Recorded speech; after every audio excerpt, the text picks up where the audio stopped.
No trace episode number 5। तो शुरुआत होती है अब जहाँ पर वो रसियन और पुलिस भी एक साथ उस होटल तक पहुँच जाकर जहाँ वो एक दूसरे को देखकर एक दूसरे पर गोलियां चलाना शुरू कर देते हैं। लेकिन अब तक एडवार्डो काटी को वो फाइल सौंप चुका होता है, तो वो किसी तरह से उस जगह से सेफली बाहर आ जाती है फाइल लेकर, जहाँ उसको उबाल्टो और काटी पहले से और डेसी पहले से ही मिल जाते हैं। तो वो एक टैक्सी की मदद से डेसी को लेकर सेफली से भाग जाते हैं। अब काफी तेज चलाने के कारण उस टैक्सी ड्राइवर की टैक्सी खराब हो जाती है और वो काफी बुरी तरह से खराब हो जाती है। तो अब वो दोनों उस टैक्सी ड्राइवर की मदद करने के लिए उसे अपने बैग में पड़ी एक सोने का बिस्किट दे देते हैं, ताकि वो दोबारा से अपने लिए एक नई टैक्सी खरीद कर अपना काम कर सके। और दूसरी तरफ वो पुलिस उन दोनों रसियन को भी गिरफ्तार कर लेती है और अपने साथ स्टेशन ले जाती है। और साथ में पुलिस अब पूछताछ के लिए एडवार्डो को भी अपने साथ होटल से पुलिस स्टेशन ले आती है, जहाँ वो उससे कुछ सवाल कर उसे छोड़ देते हैं। दूसरी तरफ अब काटी और डेसी को छुप कर रहना है, जिसके लिए वो एक ऐसा होटल में रहने का सोच लेते हैं जिसके अंदर जिस्म फरोशी का काम चलता है। क्योंकि ऐसे होटल में रहने का फायदा ये है कि यहाँ पर जाने वाले किसी भी इंसान की आईडी नहीं ली जाती है, जिस कारण से वो यहाँ पर सेफ रहेंगे। अब होटल के अंदर डेसी को उसके भाई का एक ऑडियो मैसेज मिलता है, जिससे उसे पता चल जाता है कि उसकी मॉम एकदम ठीक है, जिससे वो काफी ज्यादा खुश होती है। मगर अब सिचुएशन इतनी खराब हो गई, इन दोनों को नहीं पता कि अब वो आगे क्या करें। अब उबाल्टो उन दोनों को बताता है कि वो एक आदमी को जानता है जो नकली डॉक्यूमेंट्स बनाते हैं, और वो चाहे तो उन दोनों के लिए नकली डॉक्यूमेंट्स बनवाकर उनके शहर मैक्सिको तक जाकर रह सकता है। और साथ में डेसी जब तक चाहे वहाँ पर उनके साथ रह सकती है, जिसके लिए डेसी भी मान जाती है। और अब वो इस बात से काफी खुश हो जाते हैं कि वो जल्दी ही नकली डॉक्यूमेंट्स बनवा यहाँ से चले जाएंगे और इस लफड़े से बच जाएंगे। इससे खुश होकर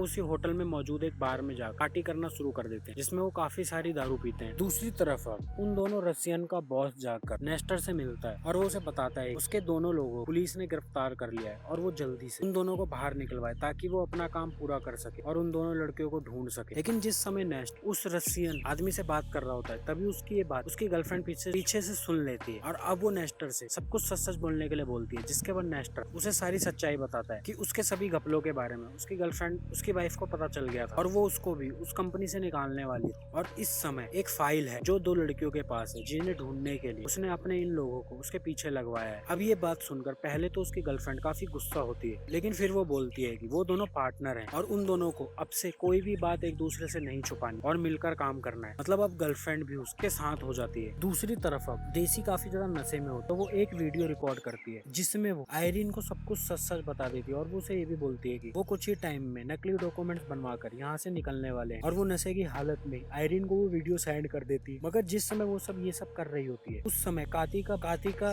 हस्बैंड उबाल्टो उसको ये सब करता हुआ देख लेता है। और अब वो काती से जाकर मिलता है और उसको ये सारी बात बताता है। और वो बोलता है कि उसे लगता है कि डेसी भरोसे लायक और लड़की नहीं है, क्योंकि उसने अभी उसकी पुलिस दोस्त एक वीडियो मैसेज भेजा है, जिसमें उसने सब कुछ सच सच बता दिया है उसे। और वो उसे बोलता है कि उसे उसको यहीं पर छोड़कर उन दोनों को यहाँ से निकल जाना चाहिए। पहले तो काटी को ये सब झूठ लगता है, मगर फिर उसका हस्बैंड उसे बोलता है अगर उसे शक है तो वो जाकर उससे पूछे कि उसने अभी किसको मैसेज भेजा है। और अब हम देखते हैं कि पहली बार काती भी अपनी दोस्त डेसी पर शक करना शुरू कर देती है। अब यहीं पर डेसी की मुलाकात इसी होटल की एक प्रोस्टिट्यूशन से होती है, और ये वही लड़की है जिससे मिलने अक्सर एडवार्डो यहाँ आता रहता है। और बातों ही बातों डेसी को वो प्रोस्टिट्यूशन ये बता देती है एडवार्डो उसका क्लाइंट, और ट्यूसडे की रात वो यहाँ पर काफी डरा हुआ आया था और उसने उसे बताया कि अगर उसके बारे में यहाँ पर पुलिस पूछना है तो उसे बताना है ट्यूसडे के पूरा दिन वो यहीं पर था। मगर ट्यूसडे वही दिन है जिस दिन ये दोनों उस घर में क्लीनिंग करने गई थी और उन दोनों को वहाँ पर ये लाश मिली थी। अब ये बात सुनकर डेसी को 100% क्लियर हो जाता है कि नेस्टर ने अपनी वाइफ को नहीं मारा, असलियत में एडवार्डो ने ही अपनी बहन को जान से मारा है और उसका सबसे बड़ा सबूत ये प्रोस्टिट्यूशन है। तो वो जल्दी से उसे लेकर ये बात बताने के लिए काती के पास जाती है, जहाँ काती और उसका हस्बैंड इस समय डेसी को यहीं पर छोड़कर जाने की तैयारी कर ही रहे होते हैं। मगर एंड में ही काती को समझ में आ जाता है कि वो गलत कर रही है, तो वो अपने हस्बैंड को मना कर देती है। मगर उसी पॉइंट पर वहाँ पर डेसी उस प्रोस्टिट्यूशन को लेकर पहुंच जाती है, जिसके बाद वो तीनों बात करने के लिए बाहर चले जाते हैं। और बाहर अब जब काती को ये सारी बात पता चलती है तो वो भी काफी खुश होती है, क्योंकि उसे लगता है कि ये काफी बड़ा सबूत है एडवार्डो के खिलाफ और शायद वो अब इससे बच सकते हैं। मगर जब वो दोबारा से अंदर आकर देखते हैं तो उन्हें पता चलता है कि काती का हस्बैंड वो पैसों से भरा बैग लेकर वहाँ से चला गया, मतलब